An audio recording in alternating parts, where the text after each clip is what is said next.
2006 সালের 28 অক্টোবর লগি বইটা হিংস্র তাণ্ডবের কাছে বাংলাদেশ সেদিন পথ হারিয়েছিল। ঢাকা সহ বাংলাদেশের বিভিন্ন জায়গায় 39 জন বনি আদমকে নিষ্ঠুরভাবে সেদিন লগি বইটা দিয়ে হত্যা করা হয়েছিল। লাশের পর সেদিন বিকৃত নৃত্য করা হয়েছিল। মানুষের বুকের কাজল ভেঙে দেওয়ার সাথে সাথে মানবতার বুক ভেঙে দেওয়া হয়েছিল। সেই দিন বাংলাদেশ পথ হারিয়েছিল। অনেক লড়াই সংগ্রামের পর 2024 সালে 5ই আগস্ট আল্লাহ তাআলা আমাদের পরিবার টুকরা সন্তানদের নেতৃত্বে বৈষম্য বিরোধী ছাত্র আন্দোলনের নেতৃবৃন্দের নেতৃত্বে এদেশের মানুষের হাতে আবার হারানো পথ তুলে দিয়েছেন। আলহামদুলিল্লাহ, আমাদের এই সন্তানদের জন্য আমরা গর্বিত। আমাদের সকল ভালোবাসা তাদের জন্য, আমাদের শ্রদ্ধা তাদের জন্য, আমাদের কৃতজ্ঞতা তাদের জন্য। আমরা তাদেরকে সেলিউট জানাই। এই জেলা আমাদের বিশাল আবেগের জেলা। এই জেলায় বাংলাদেশ জামাত ইসলামের শীর্ষস্থানীয় আমাদের মাতার তাজ দুইজন নেতা ছিলেন, তৎকালীন সেক্রেটারি জেনারেল শহীদ আলী আহসান মোহাম্মদ মুজাহিদ এবং সহকারী সেক্রেটারি জেনারেল জনাব শহীদ আব্দুল কাদের মোল্লা। তাদেরকে অত্যন্ত নিষ্ঠুরভাবে বিচারিক আদালতে খুন করা হয়েছে। আমরা এই খুনের বিচার চাই, আল্লাহ তাআলার কাছে চাই, দুনিয়ার আদালতেও চাই। আমরা দেখতে চাই তাদের উপর যে জুলুম করা হয়েছিল, আজ বাংলাদেশের মানুষ যেন চিৎকার দিয়ে বলে তাদেরকে হত্যা করা হয় নাই, মানবতাকে হত্যা করা হয়েছে। সংগ্রামী ফরিদপুরবাসী, 28 সালের জগিবইটার তাণ্ডবের মাধ্যমে যে খুনের রাজনীতি শুরু হয়েছিল, 9 সালের বুঝাপড়ার রাজনীতির মধ্য দিয়ে ক্ষমতায় এসে 9 সালের 10ই জানুয়ারি ক্ষমতার বাকরুদ্ধ তারা হাতে তুলে নিয়েছিলেন। তারপরের মাসে 25 এবং 26শে ফেব্রুয়ারি ঢাকার পীরখানায় বিডিআর সদর দপ্তরে 57 জন কমিটেড চৌকস দেশপ্রেমিক সেনা অফিসারকে নিষ্ঠুরভাবে হত্যা করা হয়েছিল। তাদের পরিবারের পুরুষ এবং মহিলা সদস্যদেরকে হত্যা করা হয়েছিল। এই গর্বিত সন্তানদের লাশ হত্যার পরে ট্রেনে ভাসিয়ে দেওয়া হয়েছে। বাকি মিডিয়া কর্মীদেরকে নিরাপদ প্রস্থানের ব্যবস্থা করে দেওয়া হয়েছে। কারা করবে? বাকি সুইচ কার হাতে ছিল? এত নিরাপত্তে 2টা দিন ধরে তারা হত্যাযজ্ঞ চালালো, কেন কোনো ব্যবস্থা নেওয়া হয়নি? ক্ষমতার সিঁড়িতে আরোহণ করার জন্য, মসনদে আরোহণ করার জন্য কার্যত সেনাবাহিনী এবং বিডিআর 2টা বাহিনীকেই ধ্বংস করে দেওয়া হবে। জাতি তার বিচার চায়। আমরা হত্যাকারী এবং হত্যার পরিকল্পনাকারীদের নাম জানতে চাই, ওদের মুখ দেখতে চাই, ওদের আমরা ফাঁসি চাই। আমরা জানি আমাদের কর্মীদের অন্তরে কষ্টের আগুন, ঘৃণার আগুন ধাম ধাম করে জ্বলছিল। যেভাবে আমাদের নেতৃবৃন্দকে নিষ্ঠুরভাবে হত্যা করা হয়েছে, এইভাবে অন্য কোন দলের শীর্ষ নেতৃবৃন্দকে হত্যা করা হয় নাই। আমাদের নিবন্ধন গায়ে জুড়ে কেড়ে নেওয়া হয়েছিল, আমাদের অফিসগুলো তালাবদ্ধ করে রাখা হয়েছিল, আমাদেরকে শেষ পর্যন্ত দিশাহারা সরকার বেদিশা হয়ে নিষিদ্ধ ঘোষণা করেছিল। এই কাজগুলো আর কারো ব্যাপারে করা হয় নাই। আমরা গতকাল সাতক্ষীরায় ছিলাম, একমাত্র জেলা ছাউনির কাছে গিয়ে বাংলাদেশ জামাত ইসলামের নেতৃবৃন্দের বাড়িঘর বুলডোজার দিয়ে খতম করে দেওয়া হয়েছে। এটা অন্য কোন দলের ক্ষেত্রে ঘটে না। তাহলে আমাদের কষ্টের মাত্রাটা কেমন ছিল চিন্তা করুন। কিন্তু আমরা বলেছিলাম আল্লাহ তাআলা একটা ইতিবাচক পরিবর্তন এনে দিয়েছেন। হিংসার রাজনীতির বিস্তৃতি আমরা ঘটাতে চাই না। আমরা চাই প্রিয় দেশ শান্তি শৃঙ্খলার দিকে ফিরে আসুক, মর্যাদার সাথে মাথা উঁচু করে দাঁড়া। শাসন ক্ষমতায় যারা থাকবেন তারা যেন আল্লাহ এবং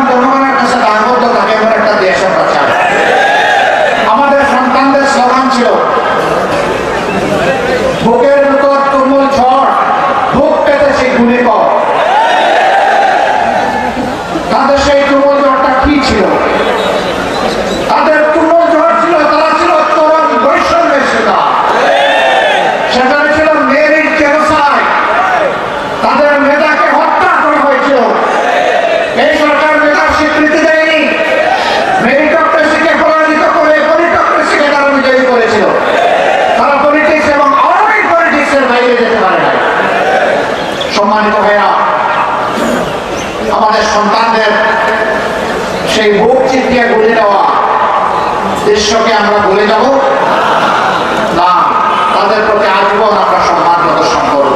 আমাদের মাহবুবের একান্ত মেহরবানি এদেশের মানুষকে 15.5 বছরের জগদ্দল পাথরের নিজের চাপা পড়া এই মানবতাকে আল্লাহ তাআলা উদ্ধার করেছেন। বলতে গেলে 2006 সালের 28 অক্টোবর লগিবইটা হিংস্র তাণ্ডবের কাছে বাংলাদেশ স্বাধীন পথ হারিয়েছিল। ঢাকা সহ বাংলাদেশের বিভিন্ন জায়গায় 39 জন বলিয়ানকে নিষ্ঠুরভাবে লগিবইটা দিয়ে হত্যা করা হয়েছিল। লাশের উপর সেদিন বিকৃত নৃত্য করা হয়েছিল। মানুষের বুকের বাগান ভেঙে দেওয়ার সাথে সাথে মানবতার বুক ভেঙে দেওয়া হয়েছিল। 5ই আগস্ট আল্লাহ তাআলা আমাদের কলিজার টুকরা সন্তানদের নেতৃত্বে বৈষম্য বিরোধী ছাত্র আন্দোলনের নেতৃবৃন্দের নেতৃত্বে এদেশের মানুষের হাতে আবার হারানো পথ তুলে দিয়েছে। আমাদের এই সন্তানদের জন্য আমরা গর্বিত। আমাদের সকল ভালোবাসা তাদের জন্য, আমাদের শ্রদ্ধা তাদের জন্য, আমাদের কৃতজ্ঞতা তাদের জন্য। আমরা তাদেরকে সেলিউট জানাই। 15.5 বছর দফায় দফায় আমরা বিভিন্ন আন্দোলন করেছি, কখনো সম্মিলিতভাবে, কখনো যুগপৎ, কিন্তু আমরা আন্দোলনের পরিসমাপ্তি টানতে পারি না। পরিসমাপ্তি টেনেছে আমাদের সন্তানেরা। আল্লাহ এরকম সন্তান আমাদের জাতিকে উপহার দিয়েছেন। মাহবুবের দরবারে শুকরিয়া আদায় করে আল্লাহ তাআলার দরবারে দোয়া করি তাদের বৈষম্যহীন মানবিক সমাজ কায়েমের জন্য লড়াই করে এই জাতিকে মুক্তির পথ দেখালো। আল্লাহ যেন এই লড়াইয়ে ময়দানে যারা নিহত হয়ে দুনিয়া থেকে বিদায় নিয়েছেন তাদের রক্তের ঋণ আল্লাহ যেন এই জাতিকে পরিশোধ করার তৌফিক দান করেন। যারা আহত হয়েছেন, বন্ধ হয়েছেন, তাদের রক্তের ঋণ যেন এই জাতির স্মরণ রেখে তাদের প্রতি শ্রদ্ধা জ্ঞাপন করে। নিহত বান্দাদেরকে আল্লাহ যেন শহীদ হিসাবে কবুল করেন। তাদের পরিবারবর্গকে আল্লাহ যেন সবার জামিন দান করেন। এই জেলা আমাদের বিশাল আবেগের জেলা। এই জেলা আমাদের জামাত ইসলামের শীর্ষস্থানীয়, আমাদের মাতার কাজ। 2 জন নেতা ছিলেন, তৎকালীন সেক্রেটারি জেনারেল শহীদ আলী আহসান মোহাম্মদ মুজাহিদ এবং সহকারী সেক্রেটারি জেনারেল জনাব শহীদ আব্দুল কাদের মোল্লা। তাদেরকে অত্যন্ত নিষ্ঠুরভাবে বিচারিক আদালতে খুন করা হয়েছে। আমরা এই প্রকার বিচার চাই, আল্লাহ তাআলার কাছে চাই, দুনিয়ার আদালতেও চাই। আমরা দেখতে চাই তাদের উপরে জুলুম করা হয়েছিল। আজ বাংলাদেশের মানুষ যেন চিৎকার দিয়ে বলে তাদেরকে হত্যা করা হয় নাই, মানবতাকে হত্যা করা হয়। সংগ্রামী পরিবারবাসী, 28 সালে লগিবইটা আন্দোলনের মাধ্যমে যে খুনের রাজনীতি শুরু হয়েছে, 9 সালে বোঝাপড়ার রাজনীতির মধ্য দিয়ে ক্ষমতা এসে 9 সালের 10ই জানুয়ারি ক্ষমতার বাগডোর তারা হাতে তুলে নিয়েছিলেন। তারপরের মাসে 25 এবং 26শে ফেব্রুয়ারি ঢাকার পিলখানায় মিডিয়া সদর দপ্তরে 57 জন কমিটির চৌকস দেশপ্রেমী সেনা অফিসারকে নিষ্ঠুরভাবে হত্যা করা হয়েছিল। তাদের পরিবারের পুরুষ এবং মহিলা সদস্যদেরকে হত্যা করা হয়েছিল। এই গর্বিত সন্তানদের লাশ হত্যার করে ব্রেইনে ভাসিয়ে দেওয়া হয়েছে। বাকি মিডিয়া কর্মীদেরকে নিরাপদ প্রস্তাবের ব্যবস্থা করা দেওয়া হয়েছে। বাপের সুইচ খান ছিল এত নিরাপদে 2টা দিন ধরে তারা হত্যাযোগ্য ছিল, কেন কোনো ব্যবস্থা না হয়নি? আহ্বান করার জন্য, মসজিদে আহ্বান করার জন্য কার্যত সেনাবাহিনী এবং মিডিয়ার 2টা বাহিনীকে ধ্বংস করে দেওয়া। জাতি তার বিচার চায়। আমরা হত্যাকারী এবং হত্যার পরিকল্পনা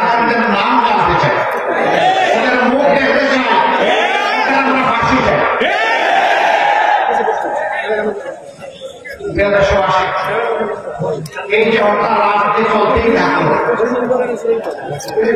আল্লামা দেলোয়ার হোসেন সাঈদী তিনি শুধু বাংলাদেশের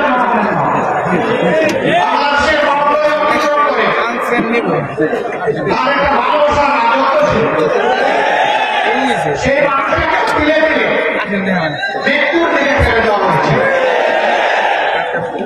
এইভাবে এক এক করে আমাদের নেতাকে খুন করা হয়েছে।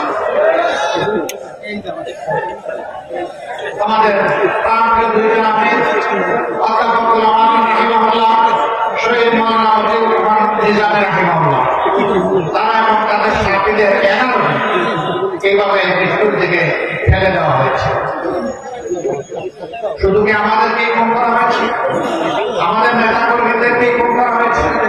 না, তারা তাদের পুরো প্রতিপক্ষকে বরদাস্ত করেনি। তারা খুন করেছে বিএনপির নেতা কর্মীদেরকে, খুন করেছে আলিম ওলামাকে, খুন করেছে তোমাদের কোরআনের হুফাজদেরকে, তারা খুন করেছে সাধারণ মানুষকে। তারা খুন এবং গুমের রাজত্ব কায়েম করেছে এবং তারা মানুষের জীবন নিয়ে উপহাস করে। তারা বলতো এই দেশ তাদের রাজত্ব, তারা বাড়ির মালিক আর আমরা সব বাড়াতে 18 কোটি মানুষ বাড়াটিয়া, তারা এই বাড়ির মালিক। তারা বলতেন তারা এই দেশকে 41 সাল পর্যন্ত লিজ নিয়েছেন। জনগণ 5 বছরের জন্য রায় দিবে সেই সুযোগও তারা দেননি। 14 নির্বাচন বিভিন্ন পোলিং সেন্টারের সামনে কুকুর ঘুমিয়েছে সেদিন শান্তিতে, মানুষ যায়নি ভোট দিতে। তারপরেও নাকি 42% ভোট দিয়েছে। আমি জানি না তারা আমার জঙ্গল থেকে বের হয়ে এসেছিলেন। 154 জন বিনা প্রতিদ্বন্দ্বিতা, 3 জনের মধ্যে তারা নির্বাচিত হয়ে গেলেন কিছুক্ষণ আগে। ভাই পিছনে থাকেন, পিছনে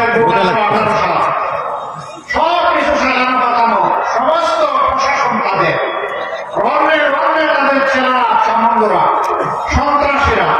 তারপরও নিজের উপরে আস্থা নাই, জনগণের উপরে আস্থা নাই। 30 ডিসেম্বর দিন পর্যন্ত ধরতে দেওয়ার সময় নাই। 29 ডিসেম্বর দিবাগত রাত্রে গাছ। বিশ্ববাসী এই নির্বাচনকে বলছে মিডনাইট ইলেকশন। দুনিয়ার মতো মিডনাইটে ইলেকশন হয়। নতুন ইলেকশন উপহার দিয়েছিল শেখ হাসিনা। প্রয়োজনই পড়ল না। দামি আর মামুন দুইজনে মিলাইয়া ইলেকশন। তারা নির্বাচনকে এদেশের সাংবিধানিক প্রতিষ্ঠানগুলোকে কামসায় পরিণত করেছে, বিচার বিভাগকে দলীয় কার্যালয়ে পরিণত করেছে। তারা মানুষকে নিয়ে তিরস্কার করে বলতেন কোথায় তাদের আন্দোলন কর্মীদের বলে, এগুলো বলতো না। আবার নিজেদের কর্মীদেরকে সামনে রাখার জন্য বলতে অপরাধ করো, লুটপাট করো, দুর্নীতি করো, সমস্যা নাই, কিন্তু ক্ষমতায় থাকতে হবে যে কোনো মূল্যে মেরে কুটে হলেও। যদি ক্ষমতায় না থাকতে পারো তাহলে ক্ষমতা হারানোর 2 দিনের মাথায় 5 লক্ষ তোমাদেরকে ফোন করা। 5 তারিখের ধরে কি আওয়ামী লীগের নেতাকর্মী 5 লক্ষ এই দেশে খুন হয়েছে? কেন হয়নি? হয়নি। আওয়ামী লীগ দায়িত্ব জ্ঞানী বলে ওই দেশের মানুষ দায়িত্ব জ্ঞানী। আওয়ামী লীগ যদি দেশকে ভালোবাসতো তাইলে তারা পালিয়ে যেত না। যারা দেশকে ভালোবাসে তারা সুদিনে দুদিনে ঝুঁকি নিয়ে তার প্রিয় দেশে। আমাদের নেতৃবৃন্দ দেশকে ভালোবাসে বলে তাদের কেউ পালিয়ে যাওয়ার চেষ্টা করে না। দেশের বাইরে ছিলেন,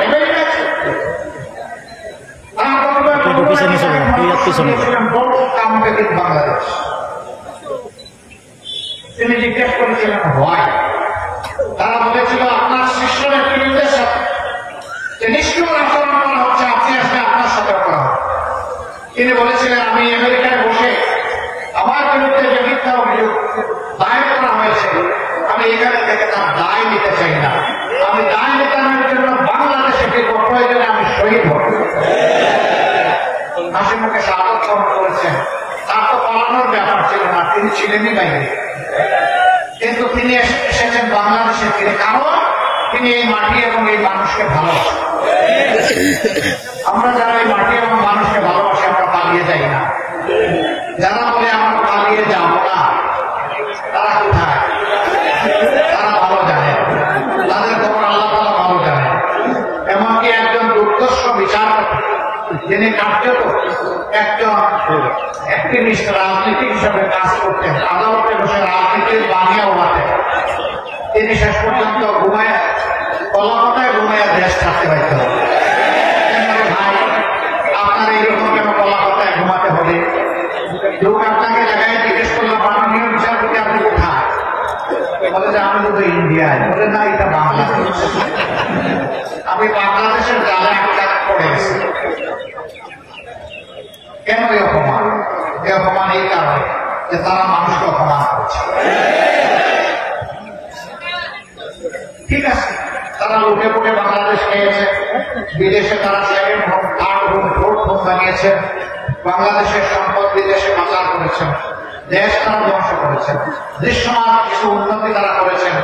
যে জায়গায় 1 লক্ষ টাকা দিয়ে উন্নতি করা যেত, উন্নয়ন করা যেত, সেখানে 5 লক্ষ টাকার বাজেট তারা নির্ধারণ করেছে। 1 লক্ষ কাজে লেগেছে, 4 লক্ষ তারা বিদেশে পাচার করেছে। এই ছিল তাদের উন্নয়নের ধরন। ঠিক আছে, বাদ দিলাম, তারা আমাদের দেশটাকে ধ্বংস করতে হবে। আমরা করবো না, আমরা কি ছুটে যাবো? আমরা কি চাঁদাবাজি করবো? আমরা কি ধর্মবাণিজ্য করবো? আমরা কি মানুষের উপর কান্দব চালাবো? আমরা তা করবো। আমরা 5 আগস্ট আমাদের সহকর্মীদেরকে আহ্বান জানিয়েছিলাম, ধৈর্য ধরুন, শান্ত থাকুন এবং দেশকে ভালোবাসুন, মানুষকে ভালোবাসুন। আমরা জানি আমাদের কর্মীদের মধ্যে কষ্টের আগুন, ঘৃণার আগুন থাম থাম করে চলছিল। এভাবে আমাদের নেতৃত্বকে নিষ্ক্রিয় করে হত্যা করা হয়েছে, এইভাবে অন্য কোন দলের শীর্ষ নেতৃত্বকে হত্যা করা হয় না। আমাদের নিবন্ধন গায়ন করে কেড়ে নেওয়া হয়েছিল, আমাদের অফিসগুলো তালাবদ্ধ করে রাখা হয়েছিল, আমাদেরকে শেষ পর্যন্ত দিশাহারা সরকার নিষিদ্ধ ঘোষণা এই কাজগুলো আরো ব্যবহার করা হয় না। একমাত্র যারা বাংলাদেশ জামাতে ইসলামের নেতৃত্বের বাড়িঘর ভোট প্রচারকে খতম করে দেওয়া হয়েছে। এটা অন্য কোন দলের ক্ষেত্রে ঘটে না। তাহলে আমাদের কষ্টের মাত্রাটা কেমন ছিল চিন্তা করুন। কিন্তু আমরা বলেছি না, আল্লাহ তাআলা একটা ইতিবাচক পরিবর্তন এনে দিয়েছেন। হিংসা রাজনীতির বিস্তৃতি আমরা ঘটাতে চাই। আমরা চাই প্রিয়দের শান্তি শৃঙ্খলার দিকে ফিরে আসুন, মর্যাদার সাথে মাথা উঁচু করে দাঁড়ান। শাসন ক্ষমতায় যারা থাকবে তারা যেন আল্লাহ এবং জনগণের কাছে দায়বদ্ধ থাকে, এমন একটা দেশ আমরা চাই। আমাদের সন্তানদের স্লোগান ছিল, বুকের ভিতর তুমুল ঝড়, বুক পেতেছি ভূমিকম্প। তাদের সেই তুমুল ঝড়টা কি ছিল? তাদের তুমুল ঝড় ছিল, তারা ছিল বৈষম্যের শিকার। সেখানে ছিল মেয়েদের জেনোসাইড, তাদের মেধাকে হত্যা করা হয়েছিল। এই সরকার মেধার স্বীকৃতি দেয়নি, মেরিটোক্রেসিকে পরাজিত করে পলিটোক্রেসিকে তারা বিজয়ী করেছিল। তারা পলিটিক্স এবং অনেক পলিটিক্সের বাইরে যেতে পারে না। সম্মানিত ভাইরা, আমাদের সন্তানদের সেই বুক চিতিয়ে ভুলে নেওয়া দৃশ্যকে আমরা ভুলে যাব না। তাদের প্রতি আজীবন আমরা সম্মান প্রদর্শন করব, মুখে সম্মান করে হবে না। তারা যে বৈষম্যহীন সমাজের জন্য লড়াই করেছিল, ওই সমাজটা যদি আমরা করতে পারি, তাইলেই তাদের প্রতি সত্যিকারের সম্মান দেখানো হবে। এই জন্য বাংলাদেশ জামাত ইসলাম চায় একটা বৈষম্যহীন সমাজ, যেখানে নিচতলায় আর গাছতলায় ওরকম মানে মাথা, গাছের মাথা আর তার নিচ এত ব্যবধান থাকবে না। সমাজের মানুষ যার যার জায়গায় তার বৈধ অধিকার করবে, অধিকার পাওয়ার জন্য তাকে রাস্তায় আর রক্তে চড়াতে হবে, বরঞ্চ অধিকার তার ধরে চলে যাবে।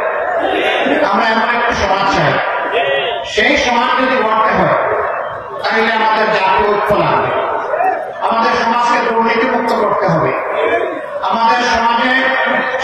সুবিচার কায়েম করতে হবে, আমাদের সমাজকে মানবিক সমাজে পরিণত করতে হবে, আমাদের জনগণের বিশেষ করে আমাদের যুবকদের হাতে কর্মীর হাতে পরিণত করতে হবে।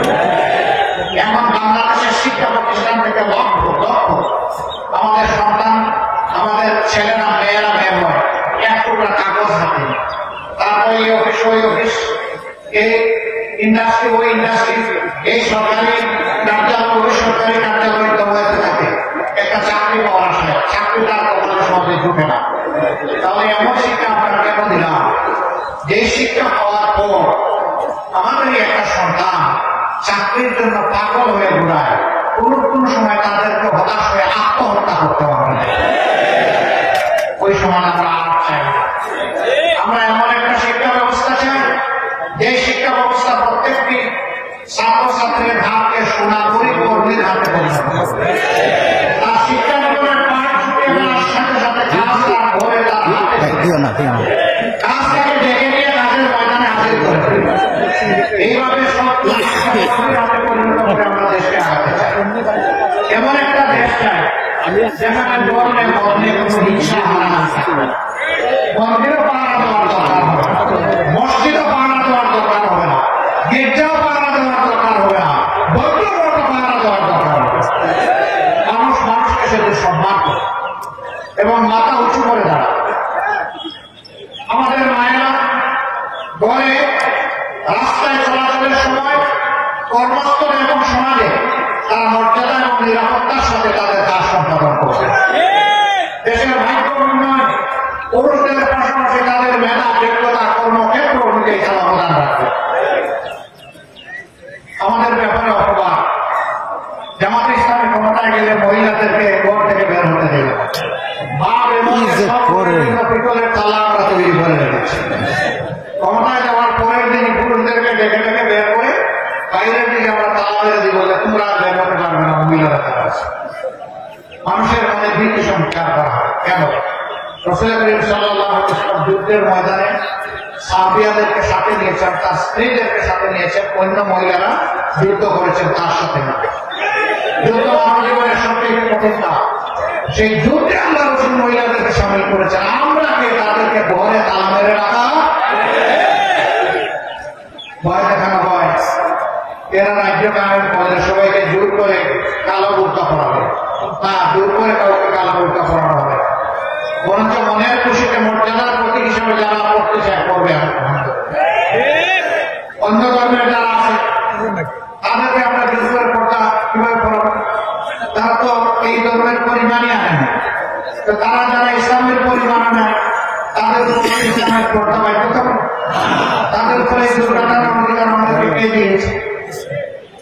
সুতরাং যারা মর্যাদার প্রতীক হিসাবে ইমান এবং ইসলামকে বুকে ধারণ করে বোরকা করতে চাইবে তাদেরকে যেমন তিরস্কার করা হবে না, ঠিক তেমনি ভাবে কেউ তার বিশেষ কারণে, ধর্মীয় কারণে সে যদি ওরকম পোশাক না করে তাকেও তিরস্কার করা হবে। সম্মানিত ভাইয়েরা, এই বক্তব্যই কালকে আমি সাক্ষীরায় রেখেছিলাম, কিন্তু একটা টিভি আমার বক্তব্যকে বিকৃত করেছে। আমাদের আমির বলেছেন যে যেমন ইচ্ছা মহিলারা তারা পোশাক করতে পারে। আরে ভাই, এত কষ্ট করে আমার এত সার্ভিস দিলেন আপনি, আমি যা বলতে পারলাম আপনি একটু আগায় দিলেন কেন রে ভাই? আমার প্রতি এত খবর, এত এত ভালোবাসা। খালেদ মহিউদ্দিন উনি আমাকে প্রশ্ন করেছিল যে কিছু মানুষ আজীবন আপনাদের বিরোধিতা করে কেন? আমি বললাম বেশি ভালোবাসে তো এই জন্য আমাদেরকে ভাই এই প্রস্থান থেকে আমরা বাঁচতে চাই। প্রেসিডেন্টের দাদা করে আমরা ছিলাম সবচেয়ে বেশি মজলুম, আমাদেরকে একটা শান্তি দেন ভাই। হ্যাঁ, আলহামদুলিল্লাহ বেশিরভাগ মিডিয়া বা ব্যাপক সংখ্যক মিডিয়া এখন সত্যকে সত্য হিসাবে তুলে ধরছে, তাদেরকে অভিনন্দন জানাই। দুই একটা মিডিয়া যেন মিডিয়া জগতের যেন দুর্নামের কারণ না হয়, আমি মিডিয়া জগতের বন্ধুদেরকে সেই দিকেও সতর্ক থাকা হবে না যে দুই একজনের কারণে আপনাদের বদনাম হবে। আপনারা এই বদনামের ভাগ দিলেন কেন? যে মিডিয়া এরকম করে পুলিশ করে মানুষের বক্তব্য বিকৃত করে না, এটা হয়। আমি আশা করি এরপরে আর হবে না ইনশাআল্লাহ। আমরা যা বলি অবিকল আপনারা তা তুলে ধরবেন, আমাদের বক্তব্যের কাঠ পিস সরবরাহ করবেন না। দেশ দিলেন পেট নাই, পেট দিলেন মাথা নাই, এরকম বক্তব্য দিবেন না। এরকম বক্তব্য দিলে মানুষ বিভ্রান্ত হবে। লেখা থাকে কোনো কোনো দেয়ালে যে এখানে প্রস্তাব করবেন না, দাঁড়িয়ে করিলে অপরাধ। যদি দাড়িটা না আগে বসে তাহলে কি এখানে প্রস্তাব করবেন না করিলেও আপনি কি করলেন? তাহলে আমার দাড়িটা এখান থেকে ওখানে চাষ করা গেছে দিলেন তো সব শেষ। আমি আশা করবো যে না আমরা আপনাদের আশা করি ভালো লাগবে আমাদের কথাগুলো, যেহেতু দেশ এবং জাতির জন্য আমরা, তাহলে আমাদের কথাগুলো যেভাবে বলি সেভাবে আপনারা উপস্থাপন করবেন। এই প্রিয় বাংলাদেশে আমরা সবাই মিলে বাংলাদেশকে ভালোবাসতে চাই এবং আমরা বিশ্বাস করতে চাই যে সত্যিকার অর্থে দেশকে যারা ভালোবাসে তারা মানুষের কোন ক্ষতি করতে পারে। আমরা একটা কল্যাণ রাষ্ট্র পাই, আমরা এই কল্যাণ রাষ্ট্র জাতি ধর্ম বর্ণ নির্বিশেষে প্রত্যেকটা নাগরিক তার যোগ্যতা অনুযায়ী অবদান রাখবে ইনশাআল্লাহ। অনেকে বিশ্বাস করতে চান না যে আপনারা কি আসলে এই কোনদিন বাংলাদেশের দায়িত্ব নিয়ে এরকম করবেন। হ্যাঁ, আমরা করবো। তবে এখন কি তার কোন প্রমাণ আছে? হ্যাঁ, আছে। আমি ছোট্ট একটা প্রতিষ্ঠানের তাদের 2006 সালে এই প্রতিষ্ঠানের জন্ম। সিলেটে একটা মেডিকেল কলেজ আছে। এই প্রতিষ্ঠানে এখন 1700 কর্মকর্তা কর্মচারী আছে, তার মধ্যে সকল ধর্মের মানুষ আছে, গুরুত্বপূর্ণ পদে বিভিন্ন ধর্মের লোকেরা আছে। আমরা ধর্ম দেখে কাউকে ওখানে পদায়ন করি না, আমরা তার যোগ্যতার মূল্যায়ন করছি, তার সততার দক্ষতার মূল্যায়ন করছি। ইনশাআল্লাহ ওরকম বাংলাদেশ যেটা কায়েম হবে, আল্লাহ আমাদেরকে যদি সুযোগ দেন তাহলে সবাই মিলেই আমরা দল মত নির্বিশেষে দেশ করবো ইনশাআল্লাহ। এমন একটা দেশ আপনারা চান? তাই বলতেই হয়ে যাবে না, অনেক চ্যালেঞ্জ সামনে আসবে। 5 তারিখের পরিবর্তনের পর মানুষ যখন শান্তির নিঃশ্বাস হয়েছে তখন এই শান্তি আবার দফায় দফায় আমাদের উপরে হামলা চলছে। এই দেশে আমাদের আকাশের কালো মেঘ পুরোপুরি কেটে যায়নি, কালো সকলের খাবার এখনো মেলার চেষ্টা করা হচ্ছে। তবে আমরা মহান আল্লাহর উপর ভরসা করে বলতে পারি জীবন দেব, কিন্তু বাংলাদেশের 1 ইঞ্চি জমি কাউকে দেব না। ইনশাআল্লাহ ইনশাআল্লাহ কথা বলার শক্তি আমাদেরকে দান করুন। যে জাতি ঐক্যবদ্ধ হয়ে লড়াই করে এই জাতিকে পরাজিত কেউ করতে পারে। আমরা ইনশাআল্লাহ ঐক্যবদ্ধ থাকবো। আগামী যত চ্যালেঞ্জ আসবে আল্লাহর উপর ভরসা করে মোকাবেলা করব। আমরা কখনো নিরাশ হব না, আমাদের নিরাশ হওয়ার কোনো প্রয়োজন নেই, জানাও নেই। আমরা ইনশাআল্লাহ দারুণ আশাবাদী যে আগামীতে একটা সোনালী বাংলাদেশ গঠন করা যাবে ইনশাআল্লাহ। এই বাংলাদেশ গঠনে বাংলাদেশ জামাত ইসলামী তার কার্যক্রম পরিচালনা করছে। যারা জামাত ইসলামের আহ্বানে সাড়া দেন তাদেরকে আমরা জনগণের কর্মীতে পরিণত করি। তারা আমাদের দাওয়াত নিয়ে জনগণের কাছে যান, আবার তারা জনগণের সুখ দুঃখের ভাগাভাগি অংশীদার হন। জনগণকে আমাদের সম্পদ মনে করতে হবে, তাদের প্রতি সম্মান প্রদর্শন করতে হবে। এইভাবে আমরা জনগণের অংশ নেই, জনগণের মুক্তির জন্য লড়াই যদি অব্যাহত রাখতে পারি তাহলে জনতার মুক্তি আসবে ইনশাআল্লাহ। সেই মুক্তির লড়াইয়ে আপনাদেরকে প্রস্তুত হওয়ার জন্য, নিজেদের নৈতিক মান জাগতিক মান উন্নত করার জন্য এবং আরো বড় ত্যাগের জন্য প্রস্তুতি নেওয়ার জন্য আমি আহ্বান জানাচ্ছি। আপনাদের মাধ্যমে ফরিদপুরের আপামর জনগণের কাছে আমরা কৃতজ্ঞতা জানাচ্ছি। আজকের এই আয়োজন করতে গিয়ে বিভিন্ন জায়গায় রাস্তায় চলাচলে কষ্ট হয়েছে, আমরা এই কষ্টের জন্য দুঃখ প্রকাশ করছি। আমরা যদি কোনো কষ্ট না দিয়ে পারতাম আলহামদুলিল্লাহ খুবই ভালো। যেটুকু কষ্ট হয়েছে আমাদেরকে ক্ষমা করবেন। প্রিয় দেশের জন্য দুটো কথা বলতে আপনাদেরকে কষ্ট দিয়েছি, মাত্র অন্য কিছু নয়। ইনশাআল্লাহ লড়াইয়ের ময়দানে আগামীতেও দেখা হবে, রাজপথেই দেখা হবে। আল্লাহ তাআলার কাছে এমন একটা দেশ চাই, এমন একটা জাতি চাই, যে দেশ এবং জাতিকে আল্লাহ তাআলা ভালোবাসেন। এখানে আপনারা যারা এসেছেন তারা আল্লাহকে ভালোবেসে এসেছেন। আল্লাহকে সাক্ষী রেখে আমরা বলতে চাই, হে আল্লাহ আমরা পরস্পরকে শুধুই কেবল তোমার জন্য ভালোবাসি। আমাদের এই ভালোবাসা তুমি কবুল করো। তোমার হাবিব সাল্লাল্লাহু আলাইহি ওয়াসাল্লামের মাধ্যমে তুমি এই সুসংবাদ দিয়েছো, যখন ইমানদাররা পরস্পরকে তোমার জন্য ভালোবাসে তখন তুমি নাকি তাদেরকে তোমার জান্নাতের মেহমান হিসেবে কবুল করো। আমাদের এই ভালোবাসা তোমার জান্নাত পর্যন্ত পৌঁছে রাখবো। আপনারা ফরিদপুরের জনগণের কাছে আমাদের সালাম পৌঁছাবেন, দোয়া চাইবেন। আপনাদের জন্য দোয়া থাকলো, আল্লাহ যেন ফরিদপুরবাসীর উপর রহম করেন, শান্তির ফয়সালা নাযিল করেন, ইজ্জতের একটা জায়গায় পরিণত করে দেন, এবং এই ফরিদপুর থেকে দেশগুলি মানুষের জন্য মিছিল শুরু হয়। আল্লাহ তাআলার দরবারে সেই দোয়া করি।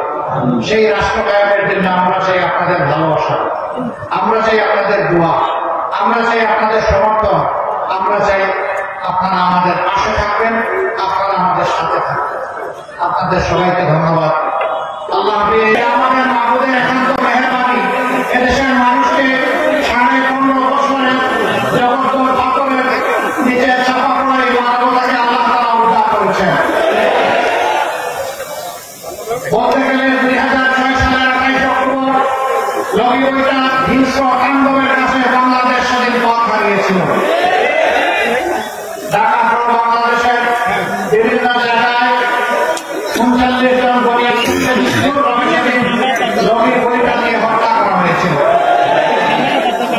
লাশের পর সেদিন বিকৃত নৃত্য করা হয়েছিল।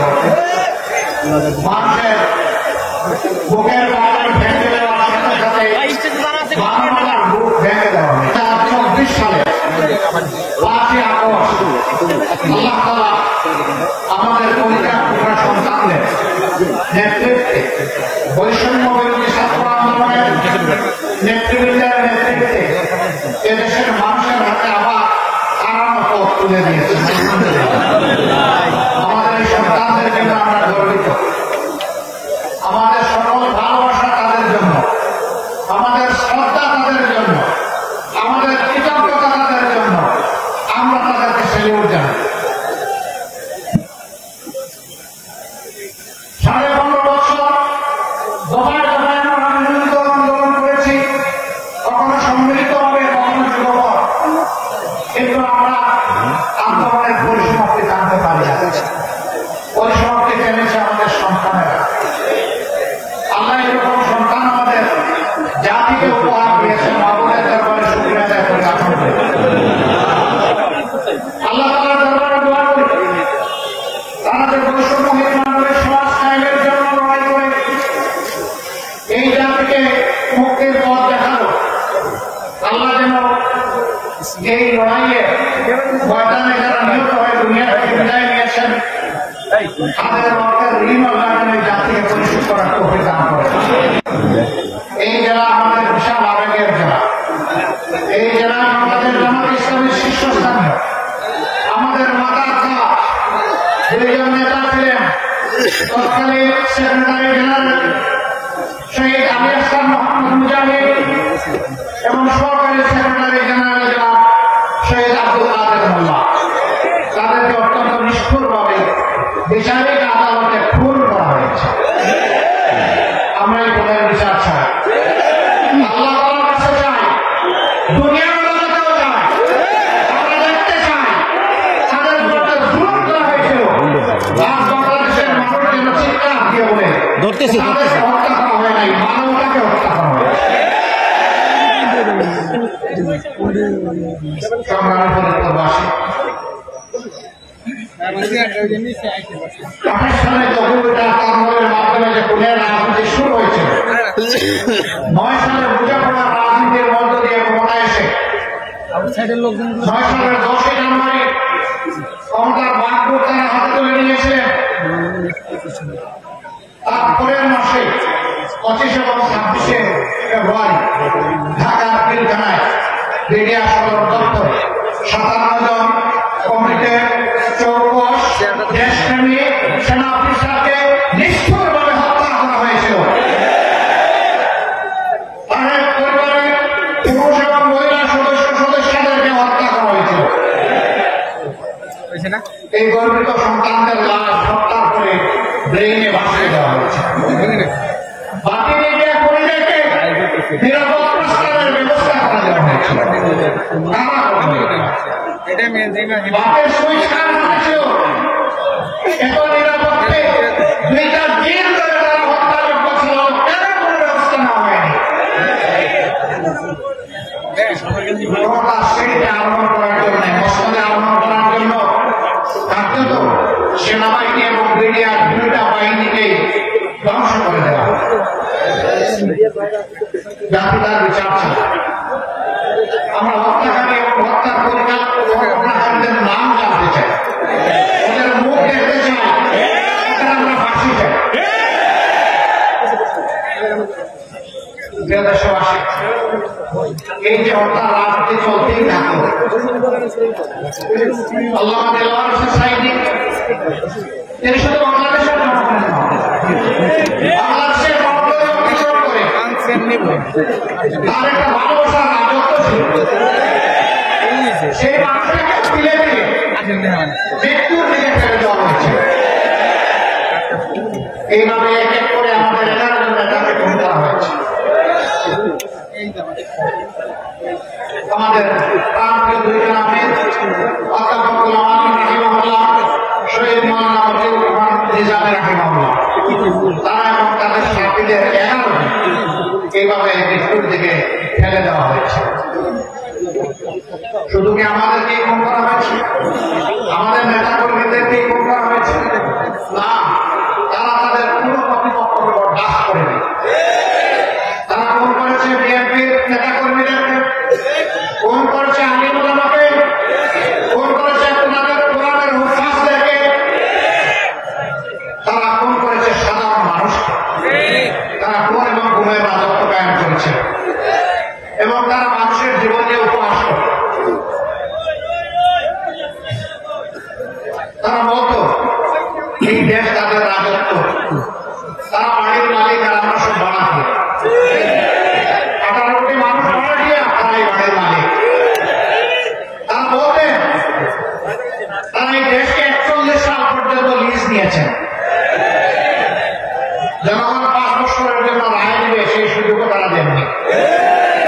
14 নির্বাচন বিভিন্ন পোলিং সেন্টারের সামনে কুকুর ঘুমিয়েছে সেদিন শান্তিতে, মানুষ যায়নি ভোট দিতে, তারপরেও নাকি 42% ভোট দিয়েছে। আমি জানি না তারা আমার জঙ্গল থেকে বের হয়ে এসেছিলেন। 154 জন বিনা প্রতিদ্বন্দ্বিতা, 300 জনের মধ্যে তারা নির্বাচিত হয়ে গেলেন ভোট আগে। ভাই পিছনে থাকেন, পিছনে